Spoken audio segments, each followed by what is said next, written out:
I'm even, as you're sharing, I'm even thinking about the staff itself and how it comes from this rough piece of wood that comes out. It's totally rough. It's angular. It's too big for your hand. It's not useful to anybody. It's got some inherent beauty in it. And if you can be chopped down, and if you'll allow the maker to form you into something beautiful and worthwhile and long lasting, that it can be, and you're willing to get rid of all that extra rough fluff on the outside, and you can be sealed for a purpose that maybe you could actually be useful through the generations. Dory 1, this is Fire Team Delta. Dad's coming home. Welcome to the Military Veteran Dad Podcast, where it is our mission to bring every dad home. I am your host, Ben Killoy. I'm a United States Marine veteran, husband, and a father. We will bring authentic conversations to inspire action in your life so we can close the gap between the dad you are today and the dad you want to be tomorrow. This is the Military Veteran Dad Podcast. Welcome back to Military Veteran Dad, episode 89. Guys, today's episode with Joseph Clark is going to knock your socks off. He is with Brazos Walking Sticks, and he has a story, and our conversation is just going to open up your world in a relationship with God, masculinity, a whole bunch of other different things. But guys, this episode is not going to disappoint. Random story about Brazos Walking Sticks. Joseph reached out to me about 2 months ago asking to come on the podcast, and I'm like, walking sticks? I've never really thought about walking sticks, rarely ever, if any. And I recently got one of these walking sticks, guys. These walking sticks are absolutely the real deal. Everything we use to describe it, this walking stick in the podcast, is its real quality. You can't even begin to understand the quality that goes into these walking sticks. My kids absolutely love carrying it with us when we go for hikes in the woods now. And there is something about having a walking stick, even though you don't know you need one. Every man needs a walking stick. It's something about it that just feels right when you're holding a walking stick. If you have an older member in your family, they have a whole other line of products, canes, you name it, is on their website. There is a show link in the bottom of the show notes. Go down there and you can get 10% off of all the products that Brazos has to offer, and you're also supporting the show by using that link down there in the show notes. Guys, this episode I know is going to move a mountain for you, just like it did for me, because our friendship and my friendship with Joseph is just getting started, and I know it's going to help open up your world and hopefully set you up for a very great week. So without further ado, let's get started with Joseph Clark. Welcome to the podcast, Joseph. Thank you. I'm so pumped. Thank you for having me. We first talked way back, I think it was like the early June and end of May, like the life was still very crazy. I don't think my kids were out of school yet. And you came into my life as a guy selling walking sticks. And I was like, walking sticks? This doesn't sound like something I've ever wished I had in my life. But then we talked on the phone and we scheduled the interview, and you've sent me a walking stick since.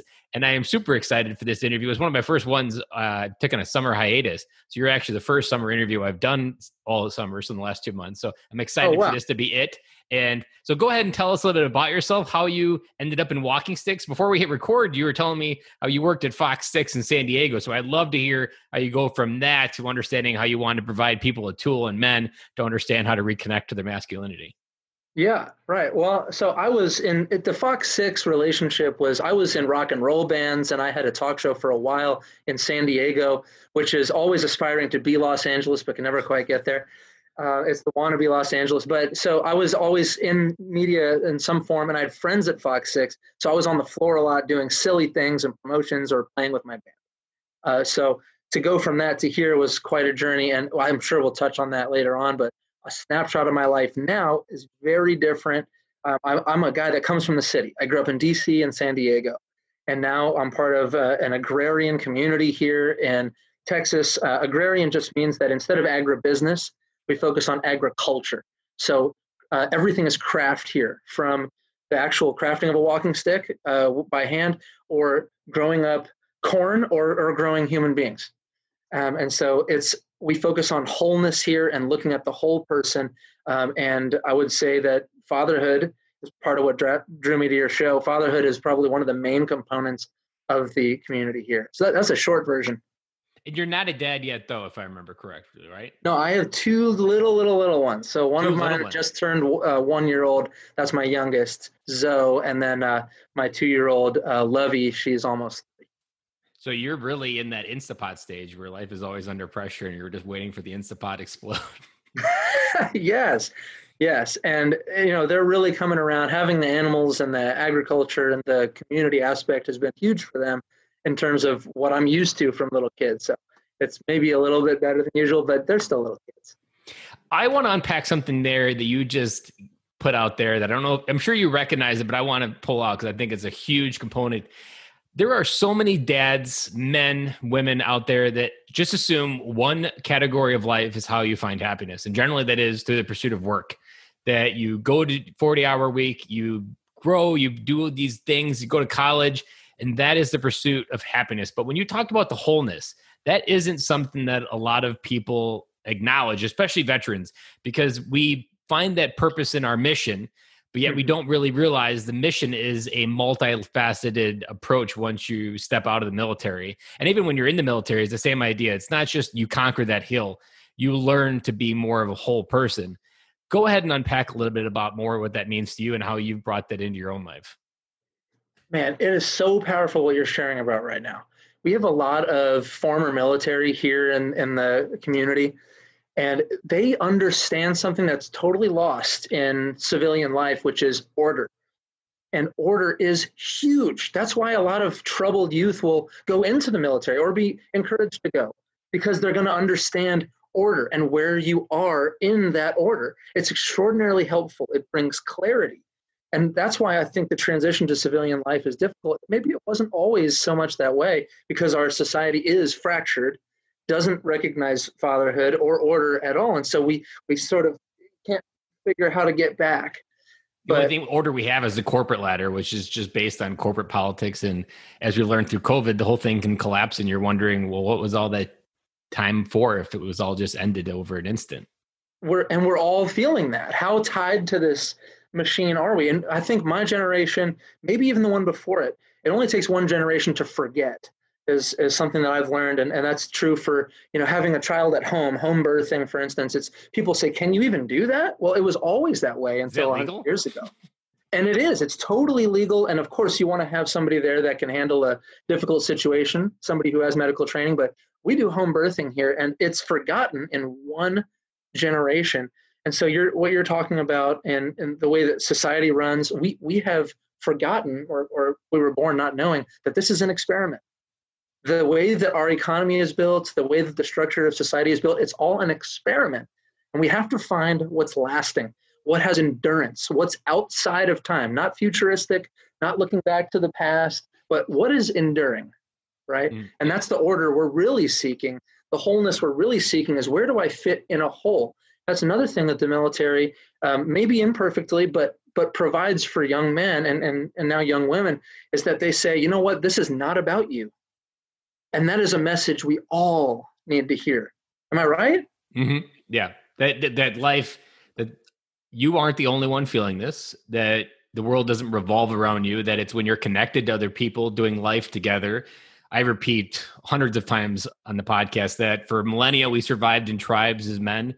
In the last 200 years, we really thought we could do it alone. And what you're talking about, it lost in a generation, like the moment that the Industrial Revolution and dad started going to work, we quickly forgot the component of doing life as a tribe and how we always needed someone ahead of us, always someone behind us. And it was that wholeness, that connection that allowed us to go forward. And we were never designed as human beings to do life alone, but that's exactly what we're set up to do. And you remind me of a Steve Jobs quote that he talked about, that the world that you live in is no more different than a bunch of other people just making up rules. So there's no reason why you can't create a new rule to live life by. And that nothing about society is written in stone. It's all just made up by people just like you. You're just living in it. And there's nothing saying, like he did in many cases, you can rewrite the rules and do it completely different. And that's certainly true. But we have to be careful about the making of those rules. They've got to be tied to something which is inherently authority. You can't get rid of authority because it just remakes itself. You can allow, and the perfect picture is the French Revolution. Do you mind if we go a little bit down history? No, I'm always good for a rabbit hole. Okay, so this is a perfect picture of where we're at right now in the world. And what the French Revolution was the throwing off of restraint. That's essentially what it was. And there's this quote I read from a journalist at the time who was reflecting after they killed the king. They killed King Louis. And after they killed the king, he said it was inconceivable before the killing of the king to uproot the father from the home. But we realized as soon as we killed the king, and there was a great hush over France when they did that. There was no coin struck that they struck for all the other great movements forward in the revolution. There was a great hush, and everyone said, is this what we were doing? Is this what we wanted to do? But when the king was killed, they realized what it was all about from the beginning, and it was the usurping of the father. And all of a sudden, the Industrial Revolution comes on strong. Within 50 years, in 1850, all of a sudden, we start moving out of the country into the city. And children and women's hands were smaller, so we wanted to put them in the factories. And now they're subject to basically slave labor and squalid conditions. Disease is rampant. Dad is displaced, and everything falls apart. And somehow, we have forgotten that this is all an experiment. Okay, and so what it is, and every year is a fresh rebellion against the father. And I want to speak to the other side too and say, I understand that toxic fatherhood exists. And I don't want to just displace that, but I just want to say that there's an order that's inherent. And Steve Jobs was right. Let's make a new rule if the old one isn't working. However, what is it tied to? What is the goal here? Are we seeking wholeness, or is it a radical individualism that throws off restraint and destroys its brothers and sisters? I'll take your rabbit hole and go a little bit deeper. That I think what you're speaking to also is the idea that the masculine energy that fathers put out just in their general, like if you understand how to control your masculine energy and you show up in your family with that energy, that creates a calmness, but calm can create order. And there was this story that I remember hearing recently that a psychologist told me that a herd of elephants in Africa, the moms and the I can't think of the baby elephants, but the baby elephants were removed into a different part of Africa. And the cubs just, like the babies just kept killing each other. Like it was like an evolution. They were just going crazy. All they did was bring the father elephants back into the picture, and everything went back to normal. Like that in itself created the order and the calm that you're talking about. And so much about the last 50 years, even, which is the removal of fatherhood, even if you look at the divorce courts of how it's been pulled back, it's not valued as much. But knowing and being in fatherhood space for the last 2 years, I can finally start to see that we're starting to get roots. It really became apparent when Kobe Bryant died, because he wasn't remembered for being a basketball player. He was remembered for the kind of father he was. And that gift kind of gave me the feeling like it naturally happened. It wasn't like a big awakening. Everybody kind of had this feeling and they were drawn towards it. That kind of signals to me that we're in this cultural shift. I was also at a dad conference in February before the world went crazy. And it's essentially a bunch of dadfluencers trying to change the narrative on fatherhood. And that fatherhood matters was the tagline for this conference. Yes, because it's that order and calm that masculine men bring that allows so much other things to withhold. And I was in another, you know who Dr. Meg Meeker is? I'm not familiar. She's a great child psychologist. She has a great book, Strong Fathers, Strong Daughters. I highly recommend it. I was in a online summit with her. And in that summit, she was talking about one of the biggest things we could do to solve our problems is put a dad in every street corner in America. Because if you talk about, even within the African-American community where the father is either jailed, removed, whatever, maybe he just is gone, they look for a fatherhood figure. And in many cases, it's the leader of a gang that becomes that fatherhood. So if you can be that person in someone's life, you can prevent that attraction from going out and finding it. I mean, many cases, like even in military, people go to that because there is something drawn about that. They look like, I know many veterans that I've interviewed, they joined the military to figure out what being a man meant. Like they didn't have any model in their heart, and they joined because they felt like that was a masculine, manly thing to do, and they were going to figure it out. The short story is they figured it out a little bit, but then when they got out, they went right back to and kind of lost who they were because they didn't do that. They didn't have that inner feeling of how to bring that masculine energy back out. And to even go slightly further, have you ever heard of this book, Becoming a King? Oh, it sounds vaguely familiar, but I don't think I know. I just read it 2 weeks ago on a camping trip that I was on with some other guys. And it talks about the same idea. And even from a biblical point of view, that we're all brothers and that the original father is God. And that it's that kinship with God as our primary father that is often some of the conversation that men are missing to reestablish understanding of what their masculine soul looks like. and they need to acknowledge that the first father is God, and that they need that relationship with God and understanding what they were meant to do on this earth to really go forward. And I think that's a good segue into what you guys do with the walking sticks, because you have a stick called the legacy stick. And I believe the legacy is the best tool to make sure that things are not forgotten. Because if you create a strong enough legacy, maybe like a Abraham Lincoln, or if you go back to the founding fathers, any of those types of people, you create a strong enough legacy, people will remember you.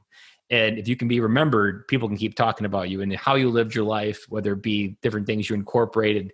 Those are how you keep things continuing well past a single generation. You can measure your impact in not decades, but centuries and generations as well. Yes, and you have touched on so many things. I'm going to try to grab a hold of them. Hold back. But and I'm going to pull back a little bit to some other things you said. I mean, back to the French Revolution. I won't stay on this for long, but after we usurped King Louis, he used to walk through the streets and lay hands on the sick and cure them of skin diseases. I mean, this is the way, at least that he believed. Whether or not you believe in the healings is irrelevant. That's what he would do. He'd walk through the streets and lay hands on people. Once we killed King Louis, guess who took his place? Napoleon.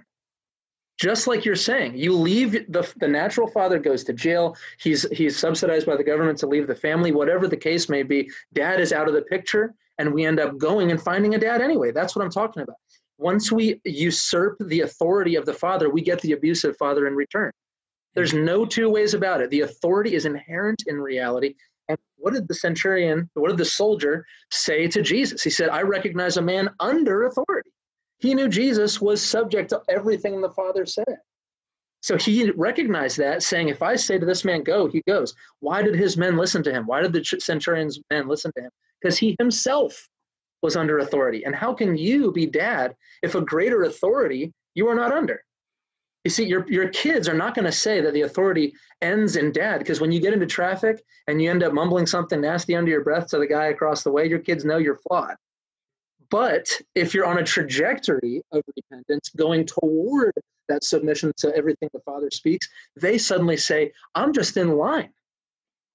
Dad is also under authority, and I need to learn how to be like dad. And all of a sudden, it's no longer the dictatorship of dad, but it's the guiding, loving hand that is both stern and gentle. Yeah, and that dad's always going to be there. Like, there's two primary principles I talk on to kind of break down how your kids see you. That to your daughter, you're her first love, and she will always measure a man by how you presented yourself in your life and what you asked of life every day when you woke up. And your son, you're always a hero, so he's always going to aspire to be just like you. I can't tell you how many times my son is on me like stink on shit, where it's just like, Dad, what are you doing? Dad, what are you doing? Dad, can I help you? What are you doing, Dad? I want to be there. I want to help you. Like, he is always right there modeling what I'm doing. Like, it's crazy. You look over like, man, he's doing exactly what I just did 10 minutes ago, for better or for worse. And if you don't understand those principles, like, there's a rule with legacy that I talk about. You're leaving a legacy, whether you choose to or not, whether it's a positive one or a negative one.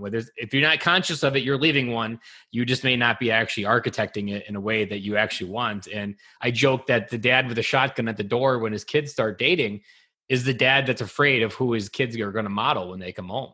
Because if you're the man that you wanted everybody else to model, you should have no fear, because your daughter's model for a man is going to be so high that she's going to find the right person. And you just trust that process because you lived your life that way.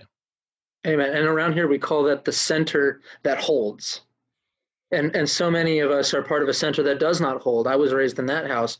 And in terms of legacy, you're so right. So you touched on it again. We're back at it. Just like love, it's something that's outside of us. We need to get a hold of and become part of. Mm-hmm. As opposed to something that we can just throw off and re-architect and rebuild.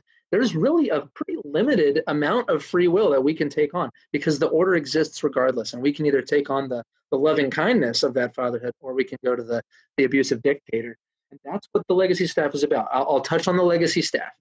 The founder and his son essentially run this business, and I've been brought on to help. And they have a relationship with their just recently passed away World War II veteran, Mitchell Parrish. So this was, Jed is my age. Jed, it was his grandfather. And Mitchell was in World War II, and he always expressed that even though he became a CEO at Dillard's and he did all these big things in his life, he was always embarrassed to talk about his military service because of the stigma people held against the life he chose and the sacrifice he chose to make.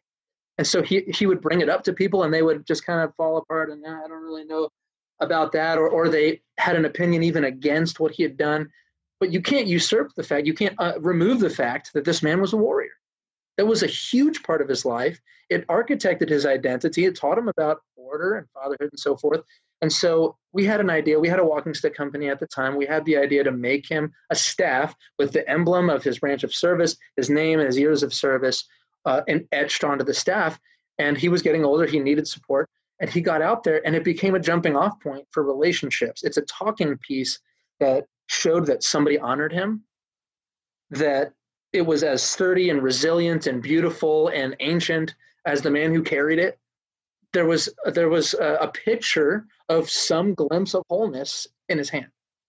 That's what we're doing. We're restoring dignity to the person that was a warrior or is just and was injured or is just aging and is going to carry around a cold aluminum medical device which screams weakness to the passerby. It's absolutely undeserved. I believe it's wrong. And as soon as somebody gets a hold of a staff, a legacy staff or cane, they suddenly have a little bit of that dignity restored to them. It's invaluable. In this book, Becoming a King, he talks about that part of the masculine journey is creating good soil. That's what he calls his podcast. He talks about that so many men focus on creating the fruits in their life, but they don't focus on the fruits of the actual quality of their soil, and that's the soil that you need to focus on, that creates as a rich life. And what you also get when you hold something in your hand, like the legacy cane.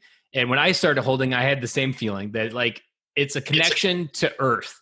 And I think that's why men love camping. I think that's why men love. I've never been a camping person my entire life, but spending 6 days in the woods with 2 other guys, I felt more manly than I have ever felt probably in a long, long time. Like just holding an axe and chipping wood, like there was just something connected to nature that was like alive inside me. And I think that's what when you hold this cane, you're talking to the richness of a person's life. You're talking to the imperfections of their life, because it's a piece of wood and it has a story even without being a cane. And it's those curves, it's those marks, like all of that is what defines a man. And that's what makes a man. And this is the part that also I think many dads get mixed up on. And it's what society sells, so it's easy to get mixed up on. That there is a land that you're trying to achieve where life becomes easy. That it's at some point you will get to margaritas in Jamaica. Like that's somehow part every of day. it. Every day. Like that's just going to be. And even if there's people that do get there, that figure it out, or maybe they just blow up their life and go do it. But what they quickly figure out is it's a lonely place to be. It's an empty place to be. And what no one talks about, and in Becoming a King, he talks about a lot, men need that sense of adventure. They need that thing that's continuing to sculpt them. And that's what I also loved about the legacy cane. It's a sculpture that like the curves, the whole thing. All of that is part of what creates a man, is that sculpting. Every trial, every falling down, every trial and tribulation that he'd gone through. Even something simple. I'm building a shelf to hold up my computer monitor in the garage.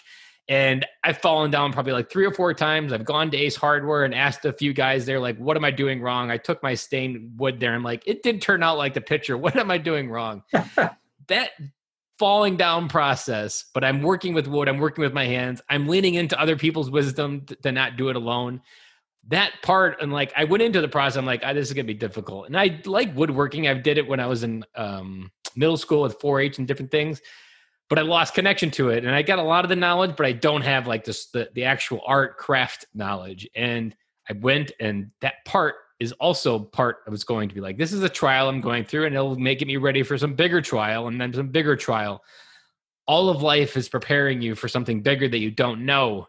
And just like the legacy cane, it allows, in this case, it creates the structure. Like you talk about it when you try selling it, that they're practically unbreakable. That essentially is what your life creates as you go through the trials, that you create this unbreakable person that represents who you are and who you are to your family. Like, people often describe like grandpa's like, oh man, he was unshakable. Like there's nothing could get him down. He didn't wake up that way. Like that was through the life that he lived. Like that's what creates that mindset. That's what creates that life. And leaning into the struggle is actually what creates the beauty. And even the legacy stick itself, that's what creates the beauty of it, the imperfections and the curves. I couldn't agree more. I'm even, as you're sharing, I'm even thinking about the staff itself and how it comes from this rough piece of wood that comes out. It's totally rough. It's angular. It's too big for your hand. It's not useful to anybody. It's got some inherent beauty in it. And if you can be chopped down, and if you'll allow the maker to form you into something beautiful and worthwhile and long lasting, that it can be, and you're willing to get rid of all that extra rough fluff on the outside, and you can be sealed for a purpose that maybe you could actually be useful through the generations. These sticks don't just not break for you, Ben. They're going to go to your children's children's children. Yeah. There's no reason for it to break down. And that's the thing, what has endurance? What has endurance? And I come from a place of repeated attempts at stepfatherhood. I come from DC. There's no fatherhood culture there. It's just a complete mess. They call it the swamp for a very good reason. It's a miry clay up to your waist. And I was steeped in politics from an early age, and I never saw the fruit from it. I was at the Black Panther rallies and the skinhead rallies and everything in between, liberal and conservative. And I couldn't see the change in people on either side. And I couldn't see anything that had lasting potential. And it was because I was searching for a place in something bigger than me that had to do with my food, the air I breathed, where I lived, what I did, how I thought, and it just wasn't there. It was all fractured, right? Even as I'm explaining it, it's probably giving you this tinge of anxiety because there was no answer. But I ended up being the guy on the beach with the margaritas every single day because I thought that was the answer. I did that for years in Ocean Beach and Pacific Beach, San Diego, in rock bands, exalting myself. This is it. This is how we're going to do it. That's why you smiled so big. I just never aged. But you sit there and you actually don't age on the inside. There's also no maturing. There's no cutting. There's no correction. You're not subject to anybody's ministry or discipleship at all. And ultimately, by the time I sobered up and came to God and changed my life, I was still 13. I was in a 30-year-old's body, but I was still 13. It's because I was not given fatherhood at a young age, so I had no idea how to accept authority. You're probably scared of it even yourself. I know that there's lots of dads that don't have that model. Like the moment they hold their kid in their hands, they're like, what did I just do and what am I in for? Right. They're terrified because they themselves are not under authority. Or just fearful of making the same mistakes, like just living in fear that entire time. Right. And that's exactly where I was. The man, and I'm willing to say this, the man who sits on the beach and drinks margaritas every day is absolutely terrified of making a mistake. That's why there's no relationship. Relationships are a huge risk, but it's what we're built for.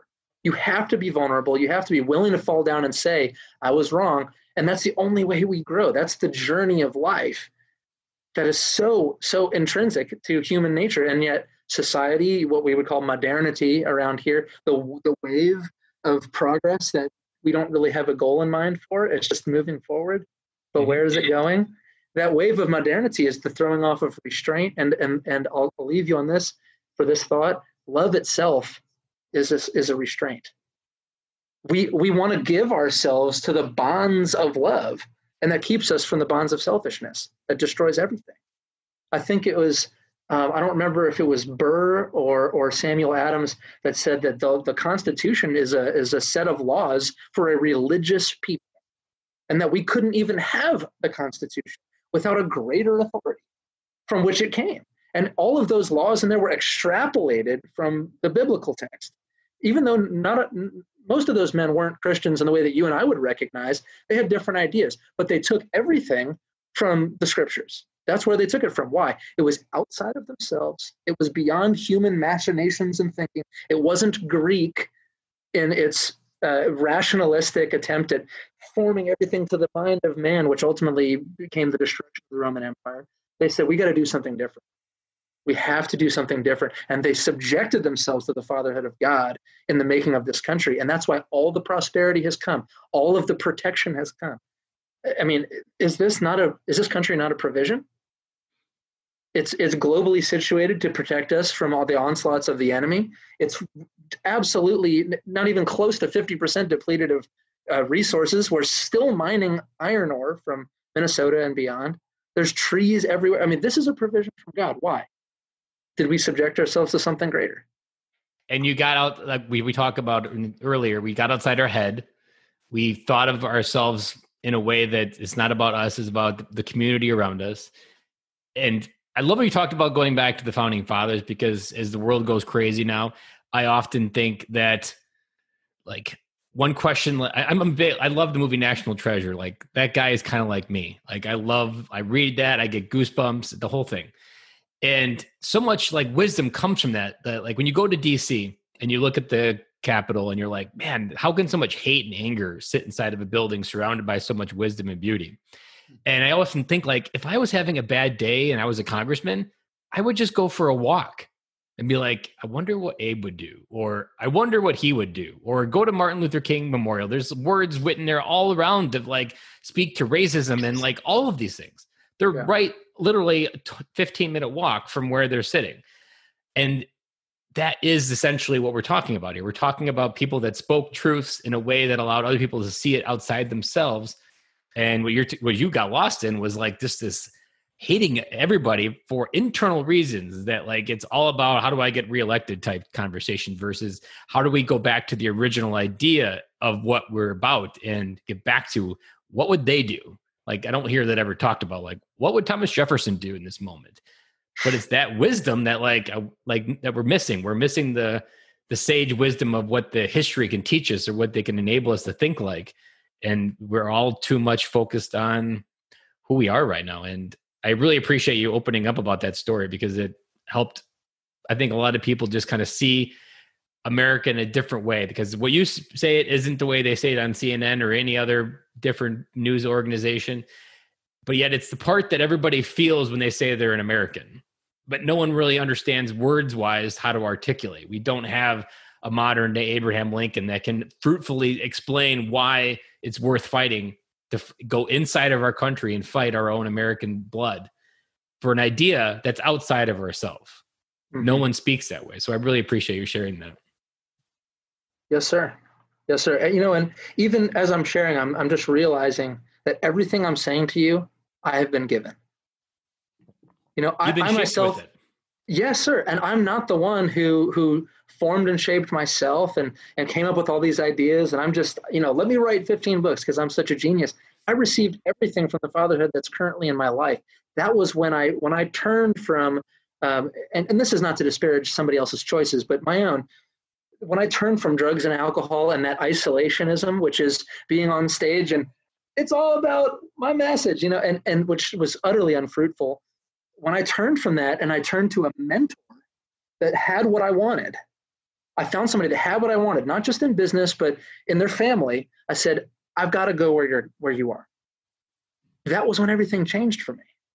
And I wouldn't be having this conversation if I wasn't under authority right now from Warren Owen, the founder of this company, a man who has shaped my life in ways that I could never repay. And it's so fruitful to find the one who has the fruit that you desire and is planted in a soil that can produce that kind of fruit. And around here, we have a saying, you can't grow bananas in Alaska. It's not going to work. You could create a greenhouse with extremely high-tech fittings and all the technology in the world. Maybe you could produce a tree. Or a warehouse of trees, but that's about it. You're not going to completely colonize with bananas. It's not supposed to grow there. Mm-hmm. You've got to grow in the right soil for the kind of fruit that you desire. And be with the right type of people that are going to allow that to grow. And what most veterans forget as well is that what you brought up with that mentor is it's through those friendships that we get reflected back value that we can't see ourselves. That he saw something in you that you didn't see in yourself either. Yes, and he's drawing me out. He's saying, that's not the way. There's that stern guiding hand, but this is the way, and that's the love and kindness. That's the kind of fatherhood that is inherent in reality we need to get a hold of. And I know that for all of my friends that have been in the military, and I had a stepfather that was 23 years in the Army as a recruiter, retired E9, and then went into the civilian sector in national security. He had such a foundation and a structure when he left there, but he entered into the civilian world and there was no order, out of order into chaos. And it was really a breaking for him. And it destroyed his relationships because he had, where am I in space? Until he came to God. He came to God later in life. I hadn't seen him in years. We left on a bad note. We tried to reconcile it. It couldn't work. And I ran into him. I came back to San Diego after a long time being gone. And I tried out this random little church, and there he was sitting there in the pew, seeking repentance, seeking the fatherhood of God, seeking his own discipleship, even in his 50s. And he was changed. And I don't know exactly where he is now, and I'm not here to herald this man as some kind of hero beyond what he really is. But when I met him, he had something. He finally had a settledness in his heart. And he said, Joseph, I'm so happy to see you. Tell me about your life. There was a kind of willingness to receive what I had. I mean, there was a love there. There was a steadiness and a sternness that he didn't have. My friends that have come back from conflicts as medics in the field of Iraq, they've come back absolutely shattered and shaken. And it's because they didn't have the same mentorship they had out there that understood them, had been where they had gone, and were further than them, and could bring them to a place of that settledness and that groundedness. And like you say, to restore that masculinity. That's what we've got to seek. We all have to seek. What is the fatherhood in my life? How am I going to seek the fatherhood in my life? And as soon as it says, go this way, amen. Yep. That's where we're going. Yep. You need to read Becoming a King. It's going to blow your world wide open. Is it right on in this world? Oh, it's like all right. 10x what you're talking about. Like the man, he has a 20-year journey of falling down and seeking the fatherhood. And even this book, like he would pray and God would tell him that it's not time for you to write this book, that you're not done yet. And so his story is absolutely amazing. John Eldridge, Wild at Heart by chance? That sounds more familiar. Remind me. Him and Morgan are both friends. So like, if you can imagine him, if you read that book, I've heard it described Wild at Heart as kind of like the shallow end for masculinity. Morgan's story is like the deep end. Like you already can tread water. You understand how to control what you're thinking, because he goes into a way that just really touches the core of masculinity. And it blew my world wide open when we were listening to it on Audible on our camping trip. I have one other question for you. Have you ever seen I Can Only Imagine, the movie? Yes, I did see I Can Only Imagine a couple of years ago when it hit DVD. Because I was thinking of similar story with that dad and coming back home and finding Jesus and finding God and like restoring in a way that allowed his son to kind of like, if dad can change, then I can change anybody, kind of like that. Yes. That movie, like I was watching that movie and I was tearing up left and right because I saw my own story a little bit in that. Like when at the end of that movie, when he's singing the song and he sees his dad, like I saw my grandma, who was kind of like my first best friend. It was kind of like my first order bit growing up, because I grew up on a farm. So I was isolated from a lot of other people and she was always there. Yeah. And I just saw her looking down with that moment when I'm on stage looking out. And like, it was so powerful to just kind of experience the whole transition of that song and the story, because that song taught me in the movie that like, everybody's story and words can move mountains for someone. And if you understand how to take your story and be able, even take your stick in a sense of it and be able to help shepherd someone through what they're going through, all it is words. You're saying the same things that Abraham Lincoln, Martin Luther King, every person that came before you is just words. They just understood how to make them move mountains for people. And I really appreciate about that, what you're telling your story about. How did you meet your wife? I feel like there was some divine intervention that would have brought a woman that was able to receive your soul and be able to bond in the form of marriage with it and bring 2 kids in this world from the point where you are to the point where you are today. I feel like she's a very special woman that came into your life. That's true. And I want to point out something that you said too. And I feel like you're so full of life, Ben. When I talked to you on the phone the first time, I said, this guy's got an energy about him. He's going forward. And I feel that about you. And I'm not here to flatter you, but to tell you the truth. And I see that. And I've got to lose a little weight myself. And I've been putting it off. And I feel the cutting coming right now. And I'm going to lean into the sword of truth. And you're so right. And it is connected to other things. I was a personal trainer for a time, and I see it in myself. I'm my worst client. Thank you. You have started something. And I mean that. So how about this? I'm committing to it. I'm going to lose the weight, and I'm going to get into the shape I'm supposed to be in so I can be the man I'm supposed to be for my kids and for my community. Thank you. I just want to get a hold of it. Now you can be able to like I feel I can carry so much more. Another random story that came from this losing weight is I had a story doing basketball in 7th grade. I sucked at it. I failed at it, and I avoided the feeling ever since. Recently, I've been taking a basketball to the basketball court when the kids are on the playground and shooting hoops. I feel more alive doing that now. because I don't have so much weight, I feel like one of the cool guys that I would look up to at playing basketball almost. So it's kind of a weird introspection. But like I now lean into that, and that moment is now created that I can lean into. I never would have been able to create that new version, or even running with my shirt off. That was always something I was always wanting to do. I have never felt more free of every judgment and every label of myself when all that's on me is my shorts and my underwear. Like I feel as free into the world. Like it's just me running and the wind's just whipping past my body, whipping off the sweat. Like that is how I come alive more than I ever did in any other different things. Like removing those labels and just leaning into things that I couldn't have had before all came because I started losing the weight and being able to carry more and step more into myself. So I commend you as well for taking this commitment as well. Let's even see that from a spiritual dimension. I mean, there was a moment where you took off the shirt, you know, and we really do want to be unclothed in a sense before that mentorship in our lives. We want to be vulnerable and open and say, I'm struggling with this. And you can come to, that was the other thing about that cruxical point. When I talked to my first mentor, it was an AA mentor, take that or leave that, whatever your opinion is. There was a mentorship there. And I shared the worst story of my life. And we all have that story. There's one story we all have that will go to the grave with you. That's the story that kills a man. And I think that I was able to rip off my shirt and run down the trail for all to see that day. Because I had gone somewhere and gotten a hold of the truth. And I said, this is who I am.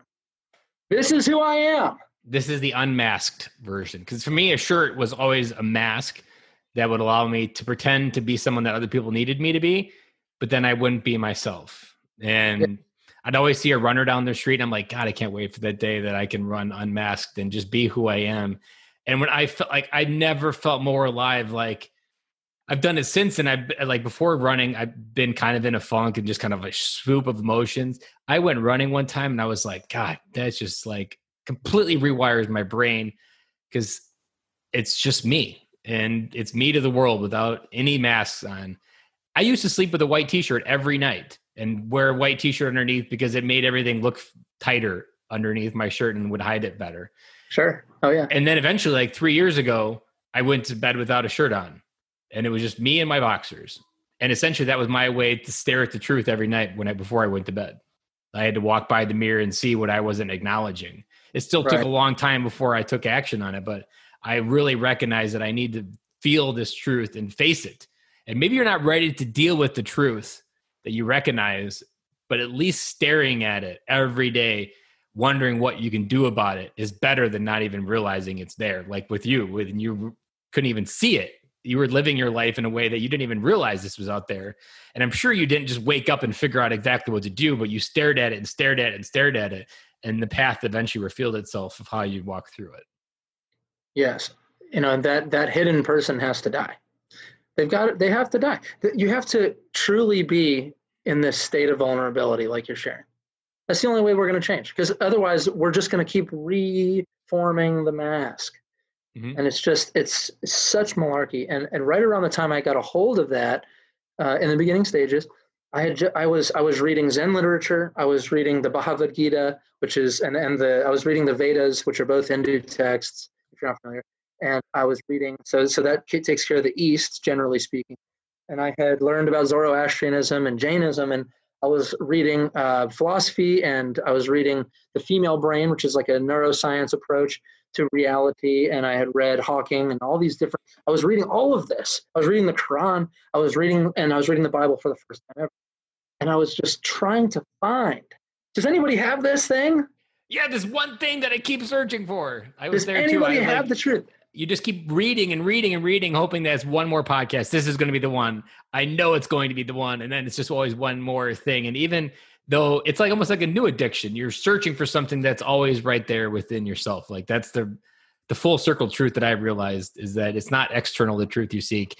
It's really believing the truth resides in your heart. You just have to believe it and allow it to come to the surface.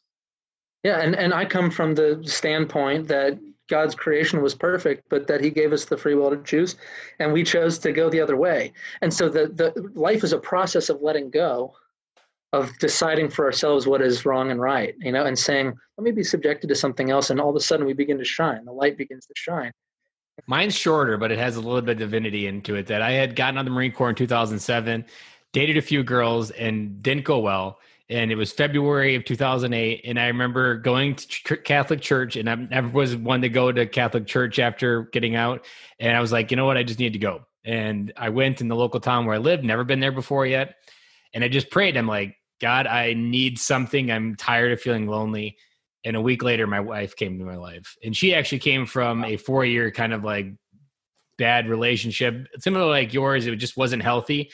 And then we both found each other at that broken point, and the rest is history. And now it's been 10 years and 3 kids. And like you said, life doesn't necessarily get easier, but you learn how to grow with each other. And that's part of the other part of the most people don't get in that, like, marriage should be easy and it should just be something that is out of fairy tales.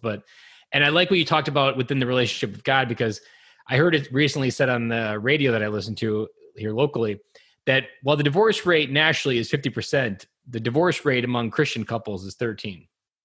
Yeah. If that doesn't give you hope of like, or even just the switching of statistics and how like one can easily make you think like, you know what, if 50% are coming to the conclusion, maybe I could too. But then when you think it's 13, that means that there is a whole pile of people that dig deeper versus running. I mean, if there was one couple that was staying together, I'd follow that couple. Yeah. And I'm inspired by the statistic. Don't get me wrong, but that may not always be. That statistic may shoot right up because, there's only one church.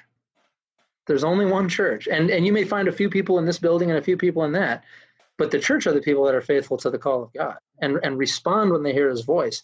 And those are the people that stick together. Like you say, is marriage going to get easier? Somebody lied to you. You watch too many movies, brother, because it's not going to get easier, but we get stronger and we overcome together.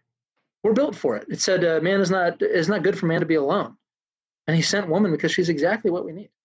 This has definitely got me excited for getting out of the cold spell of summer from interviewing people. And we've definitely lit up some dads. And I am positive we smacked few in beliefs that people have with a sledgehammer and just nuked it, right? And I hope that this will bring, I know I'm positive, don't know hope, I know it will bring many dads home. I want to leave you with one question that I ask every dad before we wrap up. What's a parting piece of wisdom that you want a dad to take away from this episode to make sure they receive into their heart?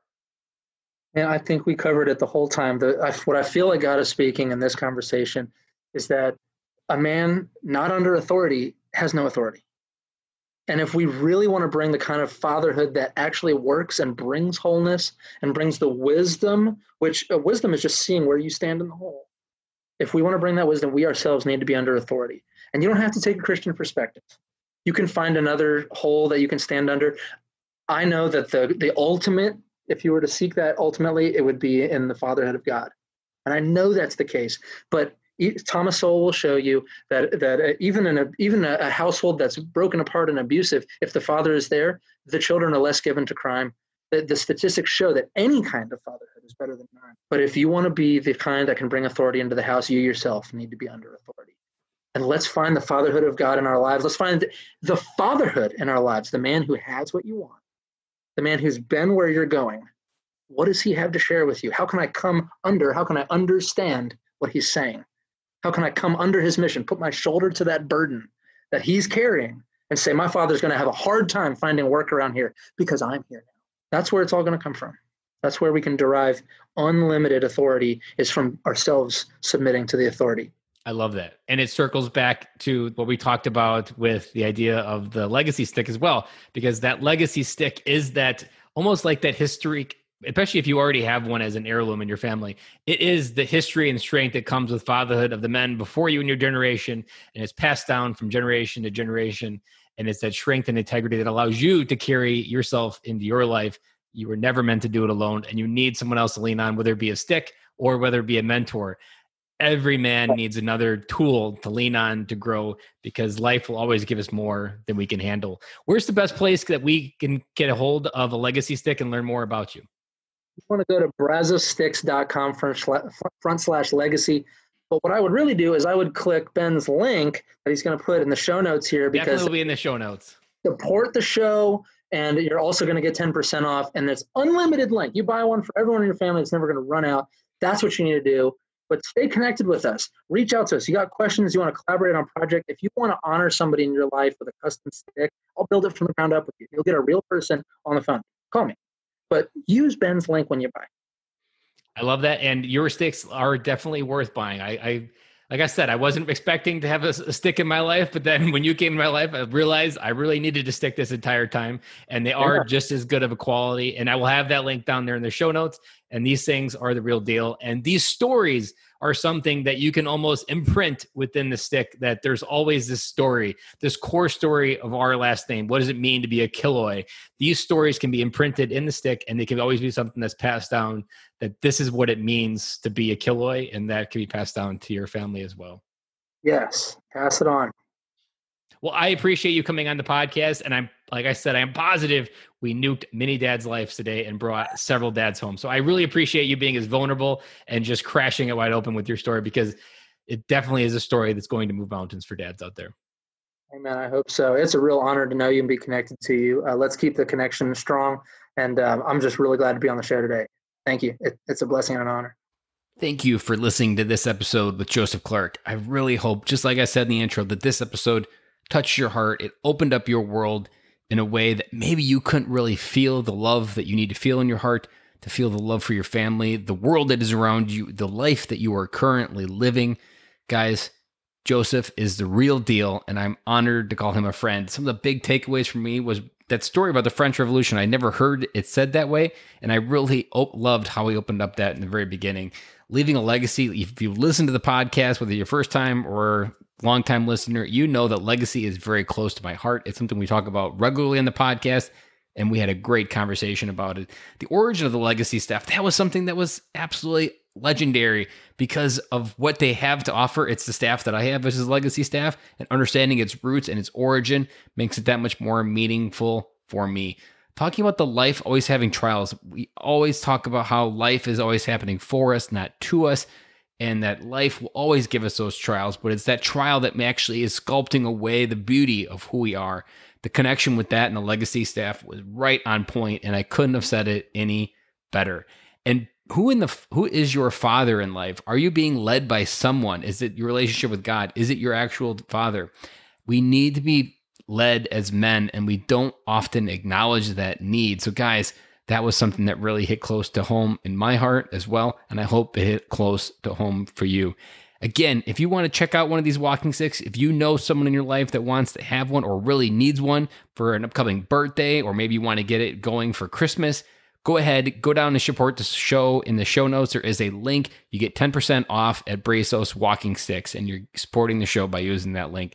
Guys, I hope you have an awesome week, and I will talk to you guys again on Friday.